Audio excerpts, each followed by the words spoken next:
السلام علیکم، آپ کی اپنی انوشی آپ کے ساتھ ہے اپنی آج کی ویڈیو میں۔ میں امید کرتی ہوں کہ آپ سب بالکل خیریت سے ہوں گے، اور میں دعا کرتی ہوں کہ آپ سب جہاں رہیں خوش رہیں، شاد و آباد رہیں، ہنستے مسکراتے رہیں۔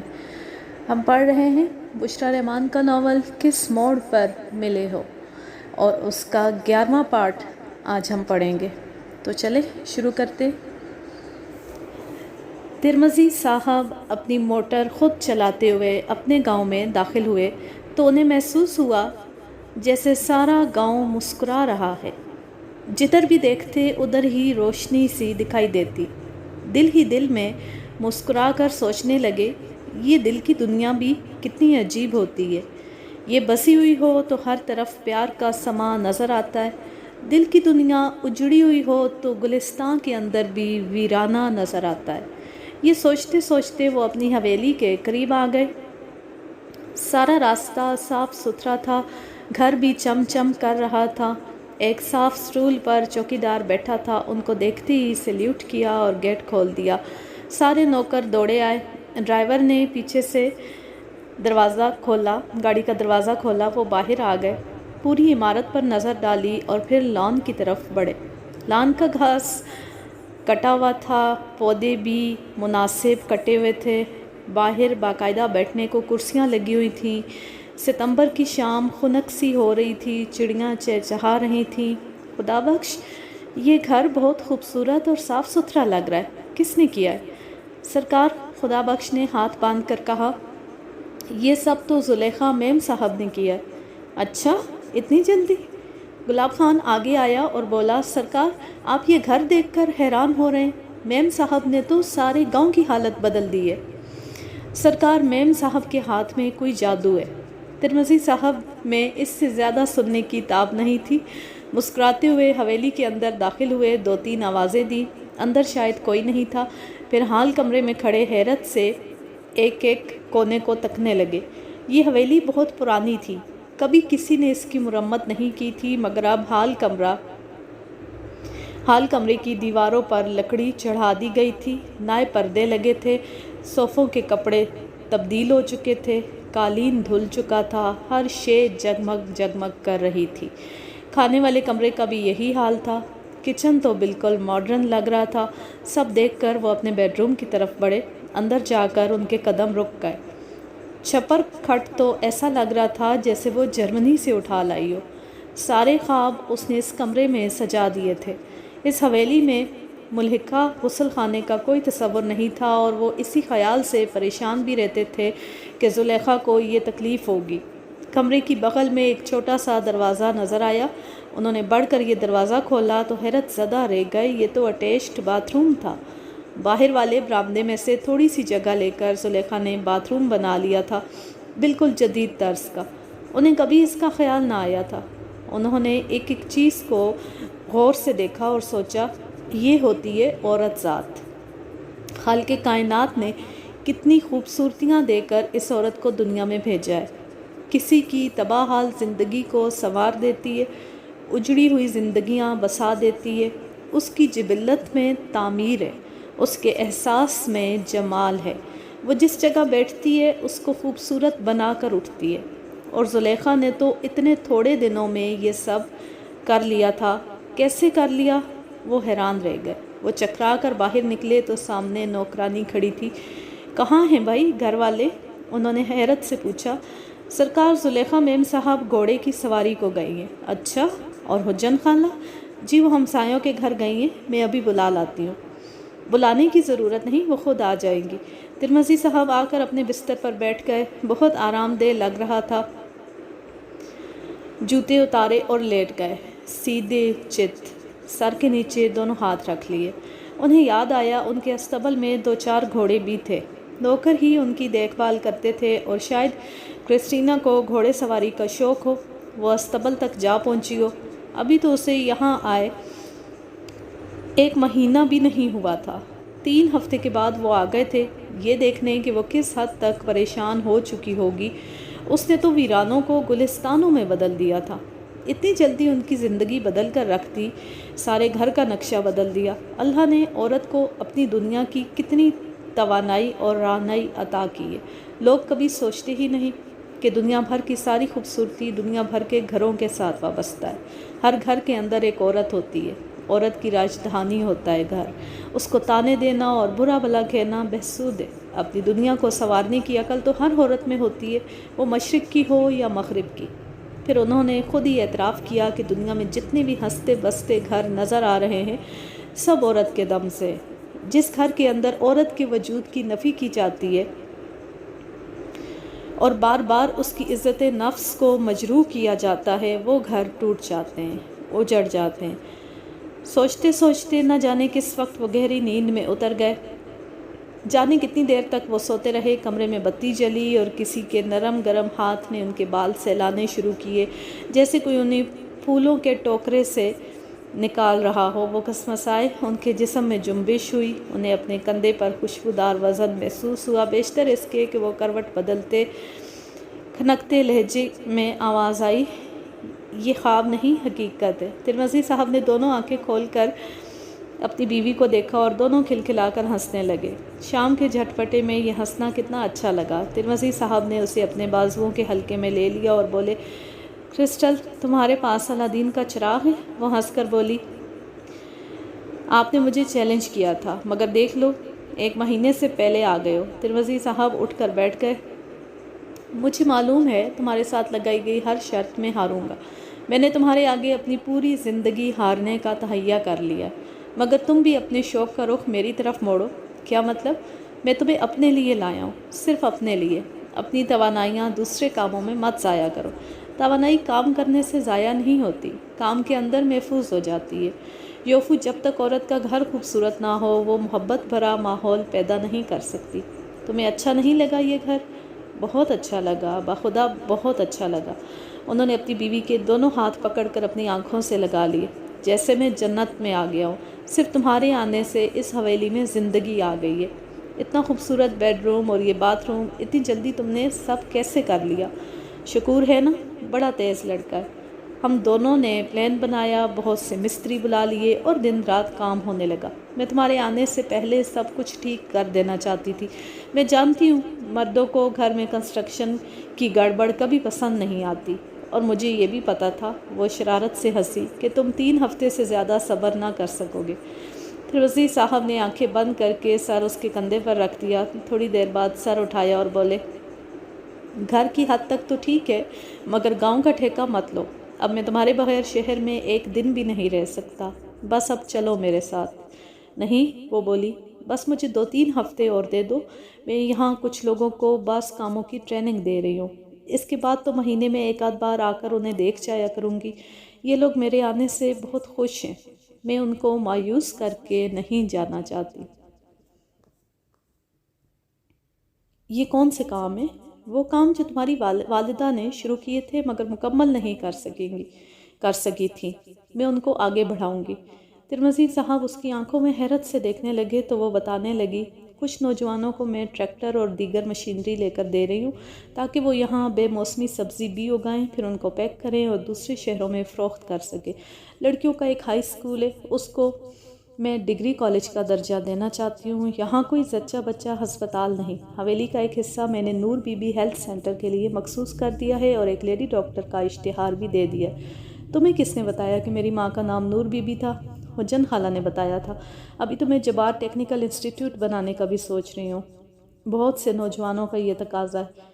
تو میں کیا کروں؟ پریکٹس چھوڑ کر یہاں آ جاؤں؟ نہیں، وہ ہنسنے لگی، ہمارے پاس بہت وقت ہے یوفو، کچھ وقت لوگوں کی بھلائی کے لیے بھی صرف کرنا چاہیے۔ ساری زندگی اپنے لیے جد و جہد کرتے رہتے ہیں، اپنے لیے گھر بناتے ہیں، جائیداد بناتے ہیں، بڑھاپے کے لیے پس انداز کرتے ہیں، اور پھر سب کچھ چھوڑ چھاڑ کر ایک دن مر جاتے ہیں۔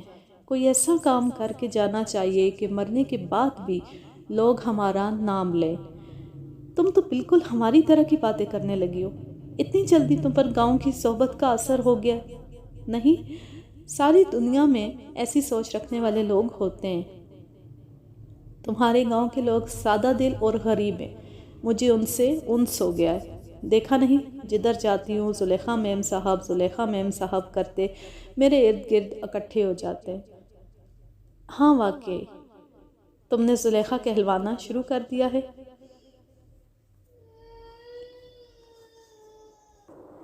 جب تک میں نے یہ نہ بتاؤں کہ میں انہی میں سے ہوں، ان جیسے نام والی ہوں، وہ مجھے اپنوں میں سے نہیں سمجھیں گے۔ اب تم بھی مجھے زلیخا ہی کہا کرو۔ نہیں، میں تو میشا کہوں گا۔ میشا، کرسٹل، ڈارلنگ، جو جی میں آئے کہو۔ میں ذرا جا کر کھانا لگوا دوں، باہر حجن خالہ تمہارا انتظار کر رہی ہیں۔ گاؤں کے تمام منصوبے شروع کر کے ان پر لوگوں کی ڈیوٹیاں لگا کے زلیخا اس وعدے پر کہ ہر ماہ 2 دن کے لیے یہاں آ کر رہا کرے گی، ترمذی صاحب کے ساتھ شہر آ گئی۔ شہر میں آ کر اس نے اپنا گھر ٹھیک کیا۔ اگرچہ یہ ایک سرکاری بنگلہ تھا، مگر اس کو بھی نئے سرے سے سجانے اور بنانے میں 1 ماہ تو لگ گیا۔ پھر دونوں نے مل کر شہر کے معززین کو ایک بہت اچھا ریسیپشن دیا۔ یوں زندگی ایک صباؤ سے چلنے لگی۔ اس روز حجن خالہ گاؤں کی رپورٹ دینے آئی ہوئی تھی۔ صبح اٹھتی ہی بولی، اے دلہن، تیار ہو جانا، آج میں تمہیں ایک خاص جگہ لے کر جاؤں گی۔ خاص جگہ؟ زلیخا نے حیران ہو کر پوچھا، وہ کیا ہوتی ہے؟ یاد ہے تم نے مجھے گاؤں میں کہا تھا کہ تمہیں بھی کسی مزار پر لے جاؤں؟ ہاں کہا تھا، زلیخا نے کہا۔ آج جمعرات کا روز ہے، میں حضرت داتا گنج بخش رحمۃ اللہ علیہ کے مزار پر سلام کرنے جاؤں گی، تم بھی ساتھ چلو، تمہیں دکھا لاؤں اللہ والے کیسے ہوتے ہیں۔ مگر مجھے بتائیں تو صحیح، میں کیا پہن کر جاؤں؟ بس انہی کپڑوں پر ایک چادر اوڑھ لینا، اس کی تو تمہیں گاؤں میں عادت پڑ ہی گئی ہے۔ ٹھیک ہے، میں ضرور چلوں گی۔ ہاتھوں میں پھولوں کے لفافے پکڑے وہ دونوں زنانیں دروازے سے اندر داخل ہوئیں۔ حجن خالہ نے جوتے اتار کر محافظ کے حوالے کیے تو اس نے بھی ایسا کیا۔ سیڑھیاں چڑھنے لگیں۔ اندر عورتوں کا اتنا ہجوم تھا کہ وہ حیرت زدہ رہ گئی۔ حجن خالہ اسے کھڑکی کے قریب لے گئیں جہاں سے مزار مبارک نظر آ رہا تھا۔ انہوں نے فاتح کے لیے ہاتھ اٹھائے تو زلیخا نے بھی ہاتھ اٹھا لیے۔ انہوں نے اندر پھول ڈالے تو زلیخا نے بھی ڈال دیے۔ اس کے بعد حجن خالہ پچھلی قطاروں میں آ گئیں اور بولی، میں ذرا نفل پڑھ لوں؟ دلہن تم ایک طرف بیٹھ جاؤ۔ زلیخا ایک ستون کا سہارا لے کر ایک کونے میں بیٹھ گئی۔ حجن خالہ دور مصلے پر جا کر نفل پڑھنے لگیں اور وہ ایک ایک عورت کا مشاہدہ کرنے لگی۔ بوڑھی عورتیں، جوان عورتیں، تعلیم یافتہ، امیر و غریب، بچے بچیاں، ایک عجیب سماں تھا۔ کوئی مزار کی کھڑکی کے آگے کھڑی رو رہی تھی، کوئی گڑ گڑا رہی تھی، کوئی شیرینی تقسیم کر رہی تھی، کوئی بچوں کو پکڑ کے مار رہی تھی اور کوئی دامن پھیلائے بھیک مانگ رہی تھی۔ زلیخا نے وہاں بیٹھے ہوئے آسمان کی طرف دیکھا۔ آسمان بھی بہت نورانی نظر آیا۔ یہ انوکھی زمین تھی، یہ انوکھا آسمان تھا۔ کیا سب لوگ یہاں خدا کو کھوجتے ہوئے آئے ہیں؟ یہ اللہ تعالیٰ کے خاص بندے ان عام بندوں کو خدا کا پتہ بتا دیتے ہیں۔ کیا بات ہے کہ یہاں خلقت ٹوٹی پڑتی ہے۔ پھر اس کی نظر کھڑکی سے اندر مزار پر گئی۔ چھت پر ایک عالیشان فانوس روشنی بکھیر رہا تھا۔ پھولوں کے ڈھیر لگے تھے، چادروں کے ڈھیر لگے تھے۔ یہاں تو کوئی خون کے رشتوں کی پرواہ نہیں کرتا، یہاں تو کوئی زندوں کو نہیں پوچھتا۔ یہ عظیم لوگ کتنا عظیم کام کر کے گئے ہیں کہ اللہ تعالیٰ ان کے مرنے کے بعد بھی انہیں اس قدر عزت سے نواز رہا ہے، اور یہ لوگ زائرین کے لیے مسلسل دعائیں مانگتے رہتے ہیں۔ پتہ نہیں زلیخا کے دل پر کیسی کیفیت طاری ہو گئی۔ اس کی آنکھوں میں آنسو آ گئے۔ اس نے سر دیوار کے ساتھ لگا کر آنکھیں بند کر لیں۔ اس کے گرم گرم آنسو اس کے گال پر گرنے لگے۔ اس نے اپنے دونوں ہاتھوں کو گود میں پھیلا لیا اور دل ہی دل میں دعا مانگنے لگی، اے داتا، اے اللہ کے پیارے بندے، میں بہت دور سے آئی ہوں، جرمنی سے چل کے یہاں آئی ہوں۔ میرے ماں باپ نہیں ہیں، میرے لیے دعا کریں۔ آپ تو سب کے لیے دعا کرتے ہیں، اللہ سے میرے لیے دعا کریں۔ وہ اللہ جو مردہ تن میں جان ڈال دیتا ہے اور جس کے آگے کچھ ناممکن نہیں، اس اللہ سے کہیں کہ میری کوکھ بھی ہری کر دے، اس عمر میں مجھے بارآور کر دے۔ میرے شوہر نے مجھے بہت کچھ دیا ہے، گھر دیا، سب کچھ دیا۔ اے داتا، میں جب سے یہاں آئی ہوں بچے کی تمنا دل کے اندر تڑپ رہی ہے۔ لوگ کہتے ہیں آپ اللہ سے جو بھی مانگیں وہ آپ کی سفارش مان لیتا ہے، کر دینا میری سفارش بھی۔ اے داتا، پیارے داتا۔ کوئی چیز اس کے چہرے پر آ کر لگی۔ اس نے آنکھیں کھول کر دیکھا، کسی عورت نے پھول پھینکے تھے اور 2 بتاشے بھی اس کی گود میں آ گرے تھے۔ اس کے سامنے حجن خالہ کھڑی حیرت سے اس کے روتے چہرے کو دیکھ رہی تھی۔ آنکھیں کھولتی اس نے اشارے سے حجن خالہ سے پوچھا، یہ کیا ہے؟ وہ آگے آئیں اور بولی، اٹھا لو دلہن، یہ تبرک ہے۔ یہاں جو لوگ آتے ہیں شیرینی تقسیم کرتے ہیں، اسے تبرک کہتے ہیں، مگر میں نے تو ہاں، یہ بن مانگے ملتا ہے، جس کے نصیب میں ہو اسے مل جاتا ہے۔ اٹھا لو۔ آگے بڑھ کر انہوں نے اس کی گود میں گرے ہوئے پھول اور بتاشے اٹھا کے اس کی ہتھیلی پر رکھ دیے۔ پھر دونوں باہر کی طرف چلی۔ باہر نکل کر حجن خالہ نے پوچھا کیسا لگا یہاں آنا؟ زلیخا بولی بہت اچھا لگا، ایسے لگتا ہے جیسے میرے دل کا بوجھ ہلکا ہو گیا ہے۔ کبھی کبھی سلام کرنے آیا کرو، زیادہ آنے والوں پر داتا کی نظر ہوتی ہے۔ مگر میں کیسے آؤں گی؟ آپ ہی تو مجھے لے کر آیا کریں گی۔ ہاں، جب میں گاؤں سے آیا کروں گی تو میں لے کر سلام کرنے جایا کروں گی۔ اگلے دن مزید ہدایات لے کر حجن خالہ گاؤں چلی گئیں۔ دوپہر کے کھانے کے لیے ترمذی صاحب گھر میں داخل ہوئے تو دیکھا کہ زلیخا صوفے پر بے سدھ پڑی سو رہی ہے۔ رسالہ زمین پر گرا ہے۔ انہوں نے 2-3 آوازیں دیں، وہ ہڑبڑا کر اٹھ گئی۔ ارے آپ آ گئے، میں آپ ہی کا انتظار کر رہی تھی۔ کھانا بالکل تیار ہے، آئیے۔ یہ جلدی جلدی سب کہہ کے زلیخا ان کے ساتھ کھانے کے کمرے میں آ گئی۔ نوکر کھانا لگانے لگا۔ کرسٹل، میں دیکھ رہا ہوں تمہارے اوپر ہمارے ماحول کا رنگ چڑھ رہا ہے۔ کیسا رنگ؟ دیکھو نا، 1 سال کے اندر تم کتنی سست ہو گئی ہو۔ جب آئی تھی تو ایک پل چین سے نہیں بیٹھتی تھی، ہر وقت کوئی نہ کوئی منصوبہ تمہارے ذہن پر سوار ہوتا تھا۔ اب جب بھی گھر آتا ہوں تمہیں سوتے ہوئے دیکھتا ہوں، صبح جاتا ہوں تو تم سو رہی ہوتی ہو۔ کیا بات ہے؟ یوفو، میں نے بھی محسوس کیا ہے کہ میں اب بہت سونے لگی ہوں۔ کیا کروں، ہر وقت نیند آتی ہے۔ کتاب لے کر بیٹھوں یا کوئی بھی کام شروع کروں، پتہ نہیں کیسے میں سو جاتی ہوں۔ میں خود بھی حیران ہوں، ایسی سستی مجھ پر کبھی طاری نہیں ہوئی تھی۔ ترمذی صاحب نے غور سے اس کا چہرہ دیکھا، اس کا رنگ بھی زرد نظر آیا۔ کہنے لگے تمہاری طبیعت تو ٹھیک ہے نا؟ تمہارا رنگ مجھے کچھ زردی مائل لگ رہا ہے۔ بھوک ٹھیک لگتی ہے؟ بھوک؟ وہ مسکرائی۔ بھوک تو اتنی لگتی ہے کہ میں خوفزدہ ہو جاتی ہوں۔ ادھر کھایا ادھر ہضم ہو گیا۔ آج کل 2 ہی کام ہیں مجھے، کھا لینا اور سو جانا۔ تم فکر نہ کرو، ایسی تبدیلیاں زندگی میں آتی رہتی ہیں۔ میری مانو تو ڈاکٹر کو دکھا لو، چیک اپ ہو جائے گا۔ نہیں نہیں، وہ سختی سے بولی، میں ڈاکٹر کو کبھی نہیں دکھاؤں گی۔ مجھے ڈاکٹروں کے پاس جانا پسند نہیں۔ کرسٹل، 1 سال ہو گیا تمہیں اس نئے ماحول میں آئے، ڈاکٹر کو دکھا لینے میں کیا حرج ہے؟ میں نے تمہیں کہا نہیں تھا کہ میں ڈاکٹروں کو پسند نہیں کرتی؟ کرسٹل، وہ اور بات تھی۔ تم اپنا چہرہ دیکھو، زرد لگ رہا ہے۔ لگنے دو، وہ بولی، میں خود اپنے آپ کو ٹھیک کر لوں گی۔ زیادہ نیند کوئی بیماری کی علامت نہیں ہوتی۔ پھر تم جاگنگ شروع کر دو۔ ہاں، میں سوچ رہی ہوں صبح سویرے جاگنگ کرو۔ یوفو، اب تم بات کا بتنگڑ مت بنا لینا۔ میں نے دیکھا ہے یہاں پر لوگ ہر بات کو مسئلہ بنا لیتے ہیں اور ساری زندگی اسے حل کرنے میں ضائع کر دیتے ہیں۔ اچھا خفا ہونے کی ضرورت نہیں۔ ترمذی صاحب کھانا کھا کر چلے گئے۔ زلیخا نے جا کر اپنا چہرہ آئینے میں دیکھا۔ اسے تو بالکل ٹھیک لگا، مگر اس نے سوچ لیا وہ طبیعت میں رچی یہ سستی ضرور دور کر لے گی۔ دوسرے دن صبح ہی صبح ترمذی صاحب کا دفتر سے فون آ گیا۔ بولے، کرسٹل، میں نے آج شام 6 بجے تمہارے لیے ڈاکٹر سے اپائنٹمنٹ لی ہے۔ میرے لیے کیوں؟ وہ چیخ کر بولی۔ چیخو نہیں کرسٹل، اصل میں لیڈی ڈاکٹر صبوحی سمدھانی میرے عزیز دوست کی بیگم ہے۔ آج بھی سمدھانی صاحب تمہیں اور مجھے کھانے پر مدعو کرنے آئے تھے۔ میں نے تمہاری طبیعت کا ذکر کر دیا، وہ میرے پیچھے ہی پڑ گئے کہ تمہیں ان کی بیگم کے پاس بھیجوں۔ میں زیادہ انکار نہیں کر سکا۔ پلیز اب تم بھی ضد نہ کرنا، میں شکور کو گاڑی دے کر بھیج دوں گا، تم چلی جانا۔ علاج بے شک نہ کرنا، مل لینے میں کیا حرج ہے؟ ٹھیک ہے، زلیخا نے مری ہوئی آواز میں کہا۔ شام کو گاڑی آ گئی اور وہ چلی گئی۔ رات کو جب ترمذی صاحب آئے تو پھٹ پڑی۔ تم ہمیشہ اپنی ضد پوری کرتے ہو۔ مجھے اس کے کلینک بھیج دیا، میرے سارے ٹیسٹ کرا دیے۔ یہ کیا مذاق ہے؟ اچھا تو اس میں برا کیا ہے؟ بس میں نے کہہ دیا، اب میں رپورٹیں لینے ہرگز نہیں جاؤں گی۔ اوہو، نہ جانا، مگر یہ تو بتاؤ اس نے کیا کہا ہے؟ کیا کہنا تھا؟ کہہ رہی تھی آپ بالکل ٹھیک ہیں، رپورٹیں آنے پر مزید بتاؤں گی۔ خبردار مجھے مت بتانا رپورٹ میں کیا آیا، میں اپنی زندگی اطمینان سے گزارنا چاہتی ہوں۔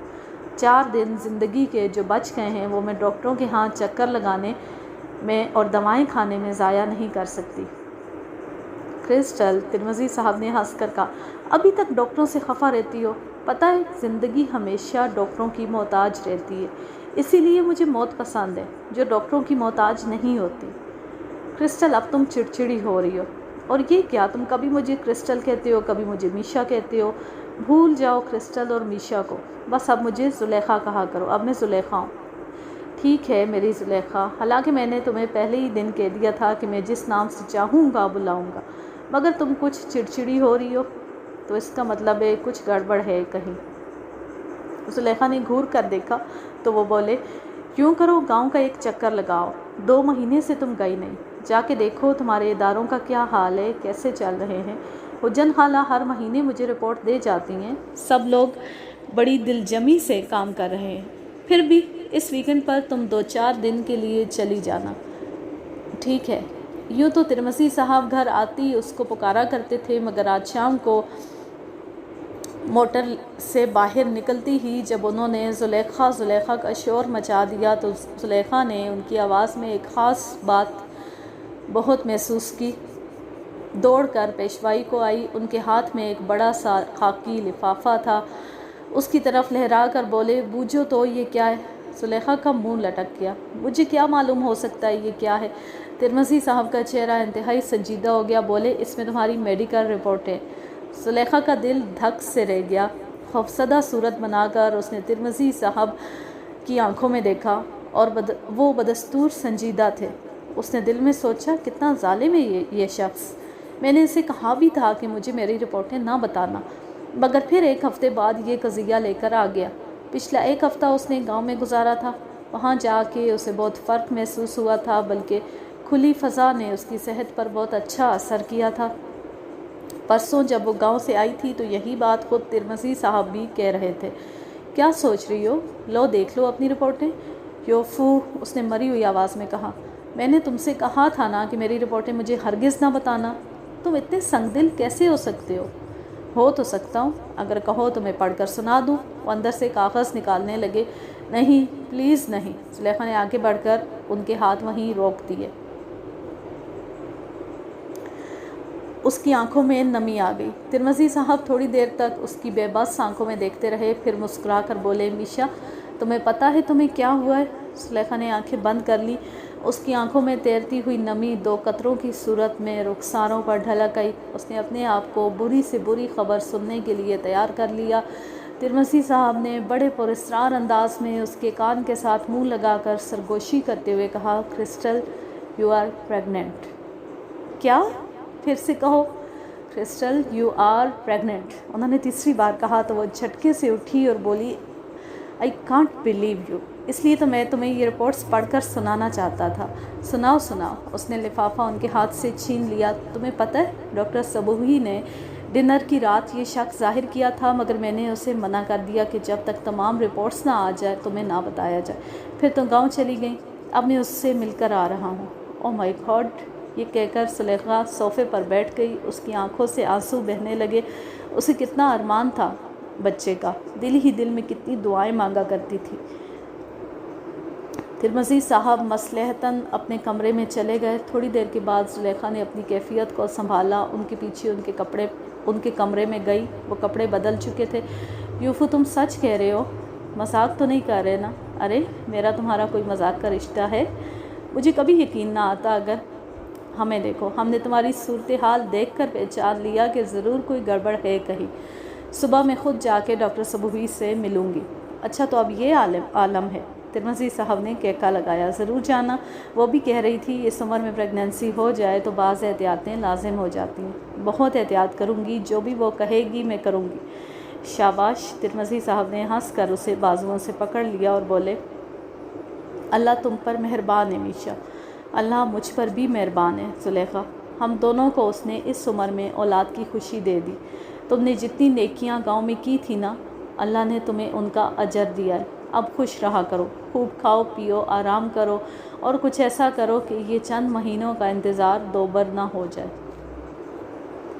لیڈی ڈاکٹر نے باہر آ کر ترمسی صاحب سے کہا، ابھی بہت دیر ہے صاحب، آپ گھر جا کر آرام کریں، ہم صبح تک آپ کو خوشخبری سنائیں گے۔ ڈاکٹر زلیخا بالکل ٹھیک ہے نا؟ بالکل ٹھیک، ڈاکٹر نے ہنس کر کہا، پھر دیر کیوں ہو رہی ہے؟ جج صاحب اس کے آرڈر اللہ میاں کے ہاں سے آتے ہیں، ایک نیچرل پروسیس ہے اور اس کا انتظار کیا جاتا ہے، ذرا خیال رکھیے گا۔ میرے لیے تو زچہ بچہ دونوں بہت قیمتی ہیں، ترمذی صاحب نے ہکلاتے ہوئے کہا۔ فکر نہ کریں، اس لیبر روم میں آنے والی ہر زچہ اور ہر بچہ ہمارے لیے بہت قیمتی ہوتا ہے۔ بس اب آپ جائیں اور دعا کریں، انشاءاللہ سب ٹھیک ہو جائے گا۔ میں زلیخا کو اندر جا کر دیکھ سکتا ہوں؟ نہیں، ڈاکٹر نے ہنس کر کہا۔ آپ انہیں اپنا پریشان چہرہ دکھانا چاہتے ہیں؟ وہ آپ سے بھی زیادہ ایکسائٹڈ ہو رہی ہیں۔ بادل نخواستہ ترمذی صاحب گھر آ گئے۔ کبھی زلیخا کے خالی بستر کو دیکھتے، گھڑی کو دیکھتے، ایک عجیب اضطراب تھا، بے چینی تھی۔ اف، ماں پر کیا گزرتی ہوگی جو اپنے جسم و جان سے گزر کر بچہ پیدا کرتی ہے۔ یہاں باپ کی سانس اٹکی ہوئی تھی۔ وہ سارے دن شمار کرنے لگے جو کرسٹل نے ان کے ساتھ گزارے تھے۔ اس کے آنے سے زندگی کتنی بدل گئی تھی۔ دل تو ان کا بھی بہت چاہا کرتا تھا کہ اب کوئی ابو کہہ کر پکارنے والا ہو، اور جب انہیں بچے کی آمد کی نوید ملی تو ایسا لگا جیسے انہوں نے نئے سرے سے جنم لیا ہو۔ پتہ نہیں جوانی میں بچے کی نوید کیا اثر کرتی ہوگی۔ اب تو یوں لگا جیسے ان کے دنیا میں آنے کا مقصد پورا ہو گیا۔ انہیں اس کی فکر نہیں تھی بیٹا ہوگا یا بیٹی۔ البتہ زلیخا اکثر یہ قصہ لے بیٹھتی، کیونکہ اس نے پاکستان آتی مختلف لوگوں سے سن لیا تھا کہ یہاں لڑکے کو بہت اہمیت دی جاتی ہے۔ بعض دفعہ لڑکا نہ پیدا کر سکنے والی بیوی کو سزا ملتی ہے، لیکن ترمذی صاحب تو کہتے تھے نیک بخت، یہ بچہ یا بچی تو ہمیں بونس کے طور پر مل رہا ہے۔ ہم اپنی اصل عمر گزار چکے ہیں، شاید اللہ کو ہمارا ملاپ پسند آ گیا ہے۔ وہ پوچھتی، یوفو، اگر بیٹا ہوا تو تم کیا نام رکھو گے؟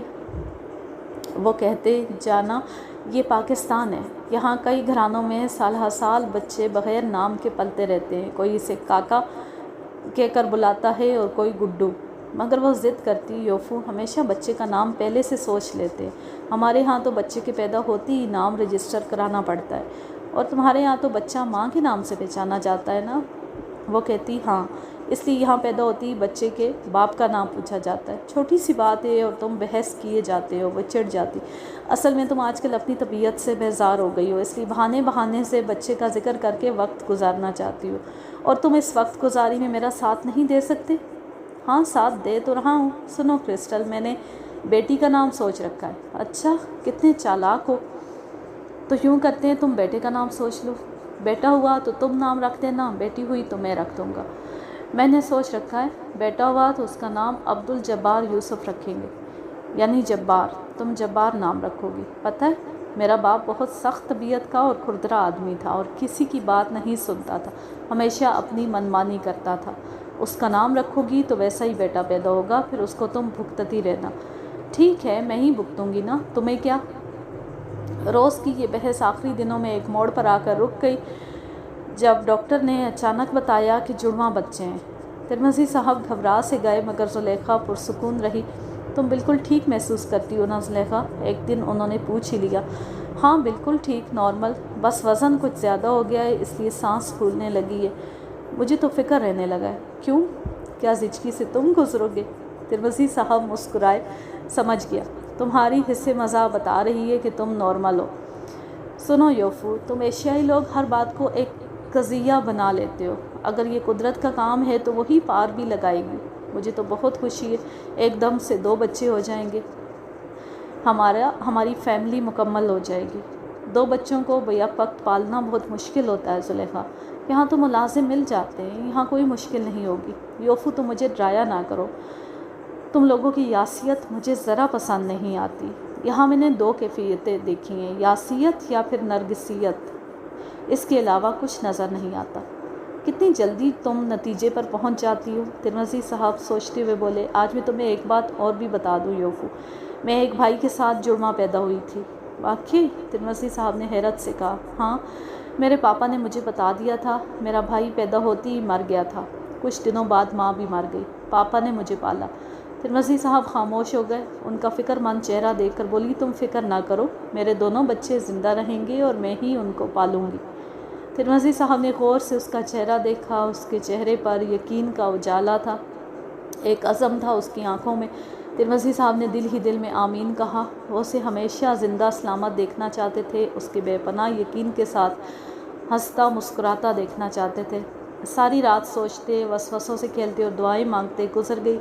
کبھی آنکھ لگ جاتی، کبھی کھل جاتی۔ فجر کی اذان ہوئی تو وہ اٹھ کر نماز پڑھنے لگے۔ جس خشوع و خضوع سے دعا مانگ کر وہ فارغ ہوئے تو اچانک فون کی گھنٹی بجی۔ وہ چونک گئے، پھر ان کا دل دھڑکنے لگا۔ دوڑ کر فون کے پاس گئے اور ریسیور اٹھایا۔ مبارک ہو یوسف میاں، ادھر حجن خالہ کی آواز تھی۔ اللہ نے رحمتیں بھیجی ہیں، 2 بیٹیاں آئی ہیں۔ اور زلیخا کیسی ہے؟ انہوں نے فوراً پوچھا۔